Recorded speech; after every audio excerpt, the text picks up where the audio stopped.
का एकदम समझो कि छपा है, 16 नंबर पे आपका आएगा और आएगा बिल्कुल वायरल है। देखो एक हमारा है 17 नंबर की, यदि मटर के गोल तथा हरे रंग के बीच में संकरण कराया जाता है तो झुर्रीदार पीले बीज के संकरण कराना तो बीज कैसा मिलेगा। देखो जैसे हम गोल और पीले में कराएंगे तो सारा हमारा प्रभावी ही मिलेगा, मतलब गोल और पीला ही मिलेगा। ये बिल्कुल वायरल क्वेश्चन है तो इसमें हमारा गोल और पीला ही मिलेगा, अर्थात ए वाला ऑप्शन। तो ये सारे बहुत वायरल क्वेश्चन हैं और आपको सीधा मैं आपको पेपर ही दिखा रहा हूं, ठीक है। बस आप लोगों को छापना है वहां बोर्ड एग्जाम में जाके। देखो पुनरुद्ध भवन होता है भैया, पुनरुद्ध भवन किसमें होता है, हाइड्रा और प्लेन एरिया दोनों में, डी वाला ऑप्शन सही है। हाइड्रा और प्लेन एरिया दोनों में भैया हमारा पुनरुद्ध भवन की प्रक्रिया होती है, ठीक है। ये हमारा 18 एमसीक्यू हो गया। कोई भी क्वेश्चन ऐसा नहीं है जो आपको ना समझ में आया हो, क्योंकि 18 में 18 आपको छापना है, ओएमआर शीट दिया जाएगा, बस आपको छाप देना है, ठीक है। देखो 19 नंबर, मेंडल ने गणित एवं विज्ञान का अध्ययन किस विश्वविद्यालय से किया। मेंडल ने गणित और विज्ञान का अध्ययन किस विश्वविद्यालय से किया, ऑक्सफोर्ड नहीं भैया, वियना विश्वविद्यालय से। किससे, वियना विश्वविद्यालय से। लो भैया एक नंबर ये भी पक्का हो गया। अब लास्ट एमसीक्यू समझ लो भैया, ये वाला बिल्कुल वायरल है। ऊर्जा प्रवाह होता है, ऊर्जा प्रवाह कैसा होता है, ऊर्जा प्रवाह एक दिशिक होता है। क्या होता है, एक दिशिक होता है। एक नंबर पक्का हो गया। तो ये 20 में 20 मैंने आपको ऐसे एमसीक्यू कराया है बहुत जल्दी ताकि भैया ये वाला पेपर डिलीट ना हो जाए, जो आपके 25 फरवरी सुबह में छपेगा। एकदम गारंटी है, यहां हम 110% लिख रहे हैं, छपेगा, बस आप तैयार कर लेना, क्योंकि आपको बोर्ड एग्जाम में बिल्कुल 95 छापना है। अब हमारा स्टार्ट होगा बच्चों वर्णनात्मक प्रश्न, जो कि बहुत ज्यादा वायरल है। देखो जो हमारा वर्णनात्मक प्रश्न है वो हमारा किसके लिए है, देखो कॉपी दिया जाएगा, उसमें आपको 50 में 50 अंक लिखना होगा। देखो कॉपी में आपको भैया वो क्वेश्चन लिखना है जो 100% आता है, पहले वही लिखना, जो नहीं आता है उसको बाद में लिखना। ऐसे ओएमआर शीट में भी ध्यान रखना। और आप लोगों को अगर मान लो साइंस में थोड़ा कम आता है, बिना पढ़े कैसे पास होंगे, तो वो क्लास अभी वीडियो के लास्ट में आ जाएगा, या मैं आपको डिस्क्रिप्शन में लिंक दे दूंगा, देख लेना। और ये जो मैं आपको क्वेश्चन कराने वाला हूं, ये एकदम 100% बोर्ड एग्जाम में छपने वाला है। जितना भी मैं आपको वर्णनात्मक प्रश्न में कराऊंगा जल्दी कराऊंगा, और पीडीएफ में आपको दे दूंगा, पीडीएफ में सॉल्यूशन पूरा मिल जाएगा, क्योंकि भैया बहुत वायरल पेपर है खंडवा वर्णनात्मक प्रश्न उपखंड का। देखो इसमें पहला है दृष्टि दोष क्या होता है, दृष्टि दोष कितने प्रकार के होते हैं। अब नहीं आता तो यहां एक कीवर्ड पकड़ो, दृष्टि दोष, कीवर्ड आप पकड़ा करो, कोई भी क्वेश्चन नहीं आता आप कीवर्ड पकड़ लो। और दृष्टि दोष के बारे में क्या क्या जानते हो, दोष का मतलब होता है, दृष्टि दोष का मतलब कि आपको दिखाई कम देगा, दूर की वस्तु कम दिखाई देगा, नजदीक की वस्तु कम दिखाई देगा, यानी कि आपका नेत्र का जो क्षमता है वो कम हो जाएगा, बस हो गया दृष्टि दोष। कितने प्रकार का होता है, निकट की वस्तु ना दिखाई दे, दूर दृष्टि दोष, और जो है मतलब पास, तो निकट और दूर दृष्टि दोष दो मेन होते हैं, लेकिन जरा दृष्टि दोष भी लिख सकते हो, जरा दृष्टि दोष। तो ये आपका हो गया 2 नंबर पक्का, एक आप निकट दृष्टि दोष, एक जरा दृष्टि दोष, एक आप दूर दृष्टि दोष। और दृष्टि दोष क्या होता है, जब हमारी आंखों से कोई वस्तु स्पष्ट ना दिखाई दे, चाहे दूर की या निकट की, तो हमें दृष्टि दोष हो जाता है, बस। अब देखो 2 नंबर का ये भी क्वेश्चन है कि वर्षा के पश्चात हमें इंद्रधनुष क्यों दिखाई देते हैं। वर्षा के पश्चात हमें भैया इंद्रधनुष क्यों, क्योंकि भैया जब वर्षा होती है तो जो बिजली वगैरह गिरते हैं तो वहां जो प्रिज्म में है, प्रिज्म 7 रंगों का क्या होता है, मतलब 7 रंगों में टूट जाता है, ठीक है, इसलिए हमें वर्षा के पश्चात ही इंद्रधनुष दिखाई देते हैं। लो भैया आपका ये 4 नंबर पक्का हो गया, बिल्कुल वायरल है भैया।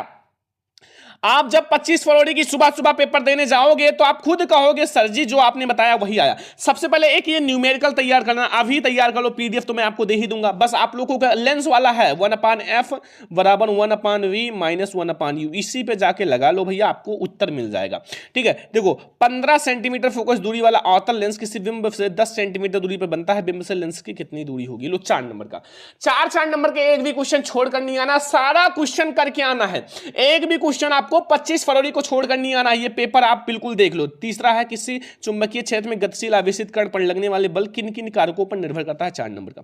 तो 4 नंबर के 3 प्रश्न रहेंगे, टोटल आपको 12 अंक मिल जाएगा। अगर आपने 4 नंबर के 3 प्रश्न कर दिए आपके हाथ में 12 अंक तुरंत मिल जाएगा। और ये वे क्वेश्चन है जो बिल्कुल वायरल है और सारा आपको समझ कर ही जाना है भैया। अगर 10 मिनट का भी टाइम हो बोर्ड हॉल में जाने से पहले तो ये पूरा पेपर समझ लेना, ठीक है, पूरा पेपर समझ लेना, क्योंकि भाई यहीं से क्वेश्चन पेपर पूरा छपेगा।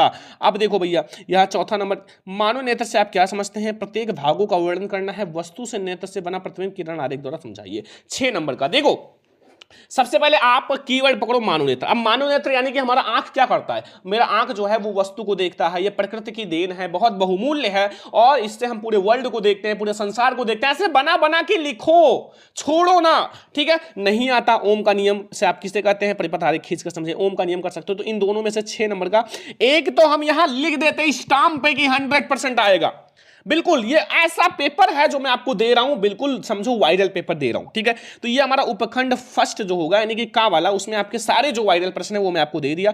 अब हमारा स्टार्ट होगा भैया उपखंड खा। उपखंड खा में कौन कौन से प्रश्न है, वो आपकी केमिस्ट्री से प्रश्न होंगे और जो बिल्कुल वायरल है वही मैं आपको बताऊंगा। पूरा पेपर मैं आपको छपवा दे रहा हूं, बस आप जाना और वहां आप लोग बिल्कुल छाप देना। देखो निम्नलिखित की परिभाषा दीजिए 2 नंबर का। पहला हाइड्रोजनीकरण और साबुनीकरण। अगर हाइड्रोजनीकरण मतलब हाइड्रोजन का जुड़ना, साबुनीकरण मतलब साबुन का जुड़ना। मतलब आपको ऐसा लिख सकते हो, अगर नहीं आता तो बना बना के, मतलब छोड़ो ना भैया, क्वेश्चन छोड़ने से नंबर नहीं मिलेगा। मैंने पास होने का ट्रिक का क्लास ऑलरेडी दे रखा है, वो क्लास मैं आपको लिंक डिस्क्रिप्शन में दे दूंगा, ठीक है, वो आप कर लेना। और 2 नंबर का आपका ये वाला क्वेश्चन है भैया, कौन सा ये, विद्युत रासायनिक श्रेणी किसे कहते हैं, किरण आरेख द्वारा समझाइए। 2 नंबर का विद्युत रासायनिक श्रेणी को उदाहरण से समझाइए। देखो विद्युत रासायनिक श्रेणी का मतलब होता है एक ऐसी श्रेणी जिससे हम मतलब उनकी क्रियाशीलता की तुलना करते हैं। ये एक श्रेणी हो गई। अब जो नीचे हैं वो सबसे कम अभिक्रियाशील हैं, जो ऊपर हैं वो सबसे ज्यादा अभिक्रियाशील। मतलब जो अधिक पहलवान है, अधिक बलशाली है जो ऊपर है, और जो नीचे हैं वो कम बलशाली हैं, और बीच में जो है वो नॉर्मल है। ये हम कह सकते हैं अपनी भाषा में। 2 नंबर मिल जाएगा। अब मिसल क्या होता है, उदाहरण से समझाइए भैया। मिसल का मतलब होता है सफाई की प्रक्रिया। साबुन में जब आप सफाई करते हो तो 2, एक झाग वाला पोर्शन होता है, एक क्या होता है, एक आपका जो पानी वाला पोर्शन होता है जो साफ करता है मैल वगैरह। तो ये 2 चीजें आपको बस मिसल में समझाना है, और ये चीज आपको बहुत आसान लगेगा अगर आप एक बार आप मतलब थोड़ा सा एक बार आप पढ़ लोगे। मैंने पढ़ा भी रखा है मिसल के बारे में, ठीक है। 4-4 नंबर के आपके 2 प्रश्न रहेंगे, ठीक है। मतलब आपको 2 प्रश्न 4-4 नंबर के आपके रहेंगे, 8 नंबर आपको मिल जाएगा। उपखंड सेकंड में आपके 2 प्रश्न रहेंगे 4-4 नंबर का। अब एक प्रश्न आपका 6 नंबर का आएगा जो कि बहुत ज्यादा वायरल है, जो बताएंगे वही छपेगा, देख लेना, बिल्कुल वही छपेगा कार्बन लगा के। देखो मिश्र धातु किसे कहते हैं, कार्बन की 2 प्रमुख मिश्र धातुओं का नाम लिखिए। जो मिश्र धातु होता है वो क्या होता है, मिश्र धातु का मतलब होता है जिसमें आपकी कई सारे धातुएं मिली होती हैं। मतलब एक से अधिक धातु को हम लोग मिश्र धातु कहते हैं। ये तो सभी को पता होगा, ठीक है, ये तो सभी को पता होगा, ठीक है। तो इसलिए हमें मिश्र धातु कहते हैं। बस 6 नंबर आपको मिल जाएगा। 8वां नहीं आता तो ये कर लेना, समजातीय श्रेणी, प्रतिस्थापन अभिक्रिया एंड विस्थापन अभिक्रिया। इन तीनों में से तीनों को आपको एक एक पेज में लिख देना है, बस आपको 6 नंबर मिल जाएगा भैया। समझाती है मतलब जिनका जाति समान हो, मतलब एक जैसा हो।